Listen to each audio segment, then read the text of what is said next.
Hola, ¿qué tal compañeros? Yo soy Karina de Aro Santos y en este video les voy a presentar un problema que se resuelve mediante destilación por el método de McCabe-Hill para la materia de bioseparaciones fluido-fluido del Instituto Politécnico Nacional.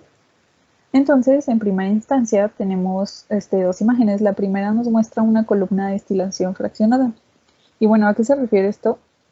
Este es un proceso utilizado para separar mezclas de líquidos mediante el calor y un amplio intercambio calorífico entre vapores y líquidos. Y para ello utilizamos una columna de fraccionamiento y se destilan mezclas líquidas para separar mezclas en sus componentes o en fracciones en función de las volatilidades.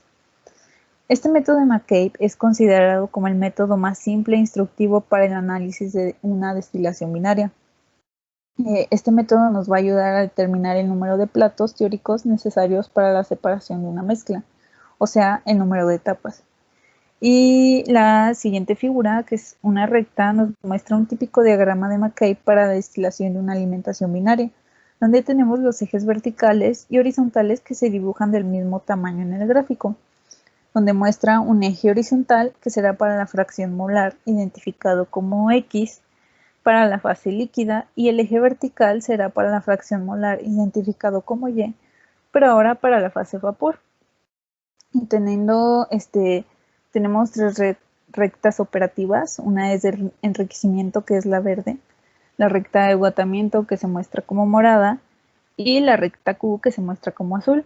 También muestra la curva de equilibrio líquido-vapor, que es esta, nuestro punto de alimentación, que sería en el plato 3, o sea, en la etapa 3, y las composiciones de fondos, las composiciones de alimentación y las composiciones de destilados.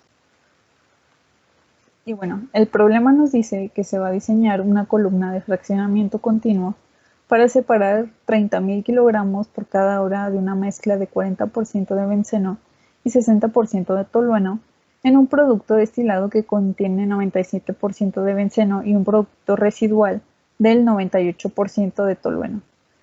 Estos porcentajes están expresados en peso, entonces los tenemos que convertir a moles. Se utiliza una relación de reflujo de 3.5 moles por un mol de producto. Entonces nos dice que los calores latentes molares del benceno y del tolueno son 7.360 y 7.960 calorías por cada gramo mol. Y bueno, el benceno y el tolueno forman un sistema ideal con una volatilidad relativa de 2.5. Y nos pide calcular varios incisos. El primero sería los moles de productos de destilados y residuales por cada hora. También el número de platos ideales y la posición del plato de la alimentación.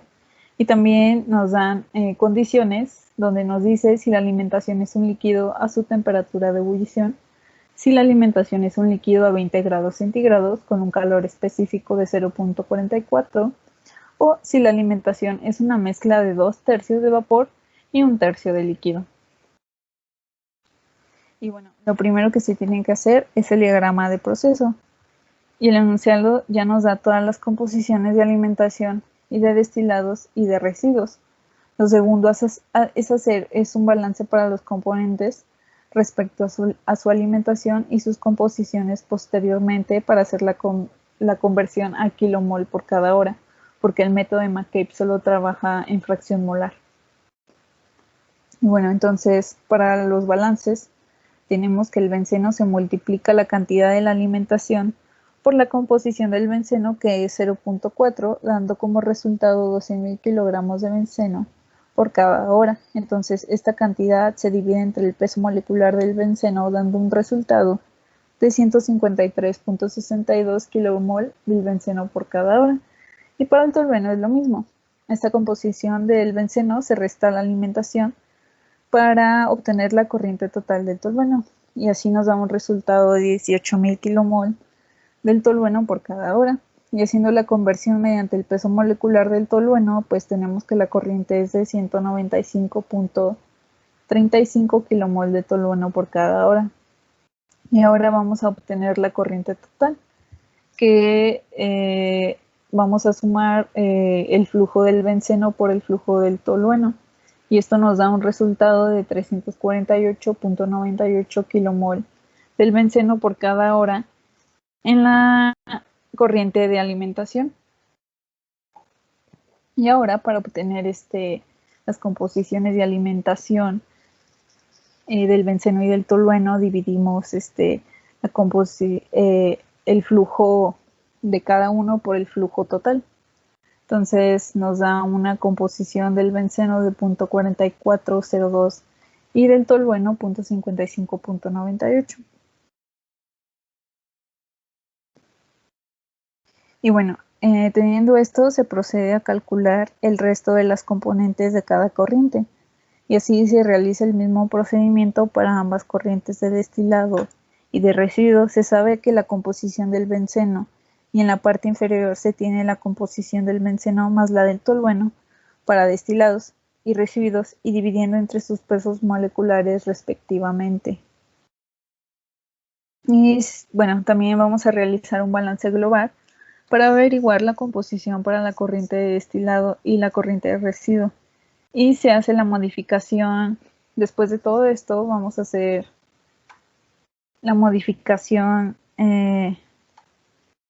del diagrama, pero ahora pues ya las tenemos en fracciones molares, ya que el método solo trabaja en composición molar. Y bueno, la temperatura del proceso está a 95 grados centígrados y a una presión de 1 atmósfera. Y bueno, la próxima cuestión a resolver es determinar el número de platos ideales y la posición del plato de alimentación. Y bueno, para ello se llevan a cabo los siguientes pasos. Vamos a tener que graficar el diagrama de equilibrio y trazar las composiciones destilado, alimentación y refinado. Entonces, lo segundo sería trazar las líneas de alimentación Q. El tercer paso sería representar las líneas de operación y el cuarto sería trazar el número de etapas. Si la alimentación es un líquido a su temperatura de ebullición, que es 95 grados, por tanto se tiene que es un líquido saturado. Entonces nos quiere decir que Q es igual a 1. Y bueno, ahora se calcula una gráfica de volatilidad relativa de 2.5 utilizando la siguiente ecuación. Y bueno, se utiliza la herramienta de GeoGebra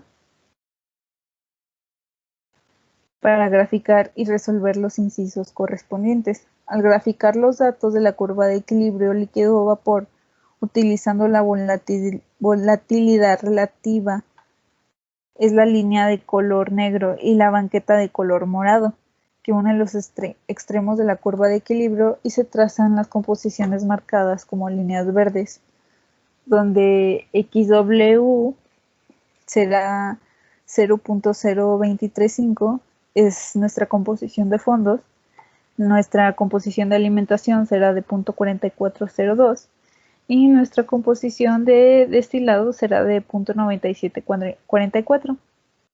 Y también vamos a graficar la línea de alimentación, donde Q es igual a 1, por tanto X nos va a dar 0.4402 y esto vamos a hacer como la línea de alimentación Q, que está definida por la línea roja. Y bueno, ahora procedemos a calcular la ecuación LOCE, donde tenemos que se sabe que la relación de reflujo es de 3.5 y la composición en el destilado es de 0.9744.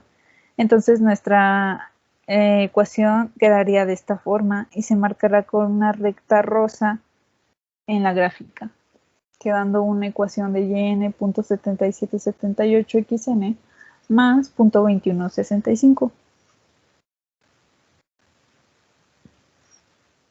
Y bueno, como segunda instancia, vamos a cortar la línea LOC, donde la intersección con la línea de alimentación y el punto Q es la intersección de la línea de destilados con la banqueta. Los puntos son Q y R, que están marcados aquí. Y se llama la línea, a esto le vamos a llamar línea de enriquecimiento. Y bueno, ahora la vamos a unir mediante una línea desde el punto de la intersección R y para graficar la línea de agotamiento, que es esta que tenemos aquí abajo. Y bueno, para esto se procede a calcular las etapas trazando líneas perfectamente horizontales donde empiece el punto Q, que es el que teníamos de este lado, y que termine en la línea de volatilidad relativa, y esta es la línea de volatilidad relativa, y luego se traza una línea perfectamente vertical que intercepte con la línea de enriquecimiento. Y así lo vamos a hacer sucesivamente hasta terminar en los fondos, que es lo que muestra aquí. Y pues hasta acá terminamos en los fondos. Después de trazar todas estas etapas, se observa que tiene un total de 12 platos, o sea, 12 etapas. 1, 2, 3, 4, 5, 6, 7, 8, 9, 10, 11 y la última que sería hasta acá, 12. Y bueno, y la posición del plato de alimentación se encuentra en la etapa 6. Esta es nuestra alimentación y esta es nuestro plato 6. Y bueno, ahora tenemos que si se alimenta, si la alimentación es un líquido a 20 grados centígrados, el calor específico va a ser de 0.44 calorías por cada gramo centígrado. Entonces lo primero que tenemos que hacer es calcular el calor latente de vaporización en la alimentación. Como segundo paso es calcular Q, ya que no es igual a 1. Y como tercer paso vamos a calcular la pendiente de alimentación. El diagrama de punto de burbuja y punto de rocío está realizado en Excel en el punto 0.40 y la temperatura sería de 95 grados. Entonces tenemos una temperatura de líquidos de 95 grados centígrados. Y bueno, para calcular el calor latente de vaporización promedio, se hizo un cálculo similar en el peso molecular. Después lo vamos a multiplicar la composición del benceno por su respectivo calor latente de vaporización, dando un resultado de 7.695.88 calorías por cada gramo mol. Y bueno, esto se divide entre el peso molecular, dando un resultado promedio de 89.52 calorías por cada gramo. Y bueno, con estos valores se procede a calcular el valor de Q con la siguiente ecuación, utilizando un CP de líquido, dando un resultado de 1.3686. Y bueno, para calcular la corriente total se sustituyen los valores para obtener la ecuación de la recta, siendo el comportamiento de la línea Q. Y bueno, hasta aquí llegaría nuestro video por hoy, compañeros. Espero haya sido de su ayuda.